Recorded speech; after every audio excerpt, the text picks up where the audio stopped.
In today's video, I'm going to teach you how to transfer your Wix site. Transferring a Wix site is actually a very simple process, but it's important to understand what you're doing and where to click, so nothing gets lost or confused along the way. I'll walk you through it slowly so you can follow along on your own screen. First, make sure you're logged into your Wix account using the browser of your choice. Once you're signed in, you'll land on your main dashboard. Here, you should see a list of all the sites associated with your account. Take a moment to locate the specific site you want to transfer. This is important, especially if you manage multiple websites, because you want to be absolutely sure you're working with the correct one. Now, click on the site you want to transfer. This click is essentially telling Wix, this is the site I want to manage right now. After you click, Wix will open that site's management area. On this page, you'll see different options related to settings, domains, roles, and more, all specific to that one website. From here, look for the option that allows you to transfer the site.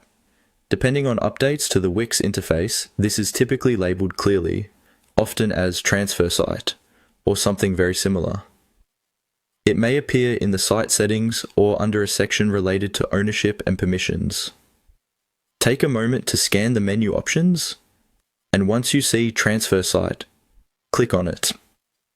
When you click on transfer site, Wix will guide you through a short process. Usually, this involves choosing who you want to transfer the site to and confirming that you understand what the transfer means. In many cases, this action moves ownership or main control of the site from your account to another Wix user's account. Before you confirm, double check that you've selected the correct site and the correct recipient, because once a transfer is completed, you may lose certain abilities to manage that site. Follow any on-screen prompts, review the details, and then confirm the transfer. After that, Wix will handle the rest in the background.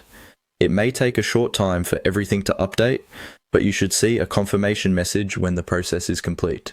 And that's it. By clicking on your site, then clicking on transfer site, and carefully confirming the details,